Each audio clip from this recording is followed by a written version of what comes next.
बिस्मिल्लाहिर्रहमानिर्रहीम अस्सलाम वालेकुम एंड हेलो एवरीबॉडी। मेरा नाम है हतीम महमूद चीमा और आप देख रहे हैं मेरा चैनल इन्फैक्ट आतिफ। तो दोस्तों, आप यूएस से B1 B2 वीज़ा कैसे हासिल कर सकते हैं, इसके लिए आपको कौन कौन से डॉक्यूमेंट्स रिक्वायर्ड होते हैं, इसकी एम्बेसी फ़ीस कितनी है, इसके अपॉइंटमेंट आप लोग कैसे हासिल कर सकते हैं, और यूएस से वीज़े के लिए इंटरव्यू में कौन कौन से क्वेश्चन किए जाते हैं, ये सारी बातें आज की इस वीडियो में मैं आप लोगों को तफसील से बताऊँगा। लेकिन वीडियो में आगे चलने से पहले अगर आप लोगों ने मेरे चैनल को सब्सक्राइब नहीं किया तो मेरे चैनल को लाइक कर लें, सब्सक्राइब कर लें और बेल आइकन को भी दबा लें ताकि मेरी हर आने वाली न्यू वीडियो आप लोगों तक पहुंच सके और आप लोगों के लिए इन्फॉर्मेटिव हो सके। तो दोस्तों, सबसे पहले मैं आप लोगों को एक रियलिटी बताता चलूँ कि पाकिस्तान से 100 में से 95% लोगों का ख्वाब है अमेरिका और कनाडा जैसे ममालिक में जाना और वहाँ जाकर सेटलमेंट होना। तो मैं आप लोगों को बताता चलूँ कि दुनिया में कोई भी ऐसी कंट्री मौजूद नहीं है जहां पर आप पाकिस्तानी पासपोर्ट पर जा सकते हैं लेकिन आप उसका वीज़ा हासिल नहीं कर सकते। बशर्त ये है कि आपके पास उन ममालिक में जाने के लिए, उसका वीज़ा हासिल करने के लिए जो उनकी शराइत हैं, जो रिक्वायरमेंट्स है वो पूरी हो, आप उन शराइत के लिए, उस वीज़े की शराइत के लिए एलिजिबल हों, आप लोगों के पास डॉक्यूमेंट्स होने मौजूद है। पाकिस्तान में से पाकिस्तान में अक्सरियत जो लोग हैं वो एजेंट हजरात को 60 लाख 17 लाख, यूरोप के लिए, अमेरिका कनाडा जैसे ममालिक के लिए 1-1 करोड़ रुपया भी दे रहे हैं, लेकिन चंद रुपये लगाकर अपने डॉक्यूमेंट्स तैयार नहीं कर रहे। पाकिस्तान में मोस्टली लोगों के पास, जो 80% लोग हैं, उनके पास अपनी पर्सनल बैंक स्टेटमेंट भी मौजूद नहीं है। अदर जो फर्दर डॉक्यूमेंट्स हैं, आप अगर कंपनी कोई चला रहे हैं, कोई भी बिज़नेस कर रहे हैं, तो वो उनके पास रजिस्टर्ड नहीं है, अपनी पर्सनल बैंक स्टेटमेंट मौजूद नहीं है। इस वजह से वो खुद पे इतनी मेहनत नहीं करते कि खुद को किसी भी कंट्री के इंटरव्यू के लिए रेडी कर सकें, जिस वजह से वो एजेंट हजरात को इतने ज़्यादा रुपये दे रहे हैं, करोड़ रुपया दे रहे हैं। लेकिन ये बातें तो चलें करते रहेंगे, ये लंबी हो जाएंगी। आज की इस वीडियो में मैं आप लोगों को ये बताऊंगा कि आपने अमेरिका के लिए आपको कौन कौन से डॉक्यूमेंट्स रिक्वायर्ड होते हैं, आप इसका वीज़ा कैसे अप्लाई कर सकते हैं। तो दोस्तों, यूएसए का वीज़ा अप्लाई करने के लिए सबसे पहले आपको DS-160 फॉर्म चाहिए होता है, वो आपने इसको फिल करना होता है। आप गूगल पे जाके तो DS-160 फॉर्म सर्च कर सकते हैं और जो फर्स्ट वेबसाइट है non immigration, DS-160 form non immigration website है वो आ जाती है। आप उसको ओपन करके तो इसका जो फॉर्म है वो फिलिंग कर सकते हैं। इसके लिए जो भी फर्दर डॉक्यूमेंट्स हैं वो भी आपको तफसील से बताता हूँ इंशाल्लाह नेक्स्ट वीडियो में। बाकायदा आपको स्क्रीन के ऊपर ये फॉर्म फिल करना भी सारा बताऊँगा। लिहाजा इसके लिए सेकंड क्वेश्चन है हमारा कि इसके लिए हमें डॉक्यूमेंट्स क्या चाहिए। तो ऑल ओवर कंट्री जितनी भी यूरोप हैं या अमेरिका या कनाडा जैसे कंट्रीज हैं, इनके लिए आलमोस्ट सेम डॉक्यूमेंट्स ही चाहिए होते हैं। चंद एक जो डॉक्यूमेंट्स हैं वो इसमें चेंजिंग होती है।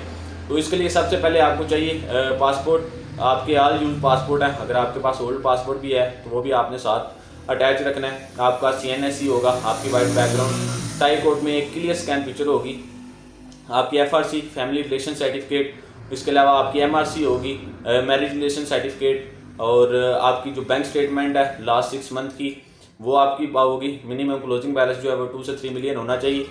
और ये वाहिद दुनिया की अमेरिका कंट्री है जिसके लिए अगर आपके पास अपनी पर्सनल स्टेटमेंट मौजूद नहीं है तो फिर भी इसका वीज़ा आप अप्लाई कर सकते हैं। इसके लिए अदर डॉक्यूमेंट जो स्टेटमेंट है वो भी आप साथ अटैच कर सकते हैं या आप इसके साथ फेक भी लगा सकते हैं। लेकिन कोशिश करें कि जब भी आप वीज़ा अप्लाई करें तो आपके पास अपनी लीगली सारे ओरिजिनल डॉक्यूमेंट्स जो है वो होने लाजिम है।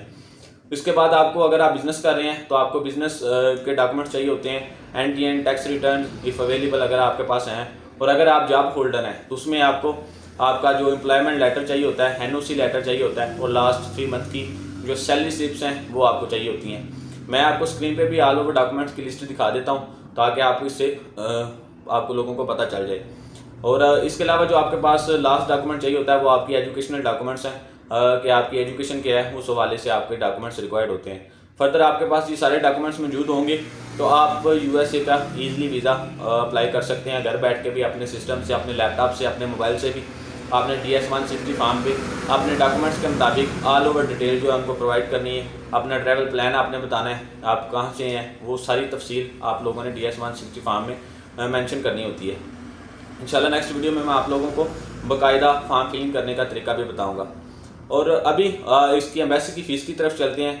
USA की जो एम्बेसी फ़ीस है वो सिंगल पर्सन की $185 है, जो आपने सिंगल पर्सन की पे करनी होती है। अगर आप B1 B2 टूरिस्ट वीज़ा जो अमेरिका का वो अप्लाई कर रहे हैं, जिस पे आपको सिंगल स्टे 160 6 मंथ का मिलता है, 180 डेज़ का, आपको जो सिंगल स्टे इस पर मिल जाता है। ये 5 ईयर का आपको मल्टीपल वीज़ा प्रोवाइड किया जाता है, लेकिन इस पर आप जो सिंगल स्टे है वो 180 डेज़ का कर सकते हैं, 6 मंथ का। तो ये आपने जो इसकी एम्बेसी फ़ीस है वो $185 आपने बैंक में पे करनी होती है, और उसकी जो ओरिजिनल स्लिप है वो आप लोगों ने साथ रखनी होती है कि जब आप इंटरव्यू के लिए जाते हैं तो वो स्लिप्स आपने सारे जो डॉक्यूमेंट के साथ रखनी होती है। इसका फॉर्म फिलिंग करने के बाद आपने इसकी एम्बेसी फ़ीस पे करनी है। एम्बेसी फ़ीस पे करने के बाद जो अगला मरहला होता है वो अपॉइंटमेंट का होता है। पाकिस्तान से यूएसए की अपॉइंटमेंट का बहुत ज़्यादा इशू चल रहे हैं। पाकिस्तान से आपको मिनिमम 4 से 6 महीने और 8-8 महीने का टाइम भी दरकार होता है। सम टाइम इसकी अपॉइंटमेंट जो है वो जल्दी भी मिल जाती है, और ये 90% तो आपको बाय ही करनी पड़ती है। अगर आप खुद सिस्टम से लेने की कोशिश करें तो बड़ी टफ टाइम होता है, क्योंकि आप लोगों को पता ही नहीं है कि इसकी जो अपॉइंटमेंट्स है वो कब ओपन होंगी। तो ये आपको मोस्टली बाय करनी पड़ती है पाकिस्तान से।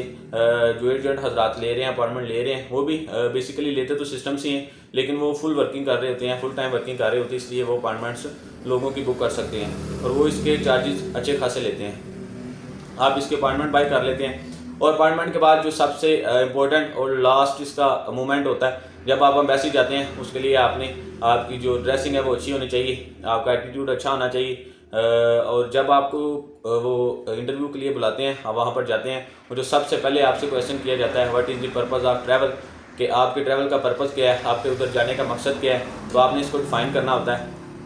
यही 2-3-4 मिनट का जो इंटरव्यू होता है, इसी में आपने उनको मुतमईन करना होता है, और आपने उनको यकीन कहानी करवानी होती है कि आप वहाँ से रिटर्न आएंगे। जो क्वेश्चन होते हैं वो मोस्टली जो आपने फाइल सबमिशन की होती है उसी के रिलेटेड होते हैं, लेकिन सबसे इम्पोर्टेंट और पहले नंबर पर जो पूछे जाने वाला क्वेश्चन है वो आपका यही होता है कि आपका पर्पज़ क्या है ट्रैवल का। आपने उसको डिफ़ाइन करना होता है। आपने इसको बहुत ज़्यादा लेंथी डिफ़ाइन नहीं करना होता, शॉर्टली उनको इसको एक्सप्लेन करना होता है।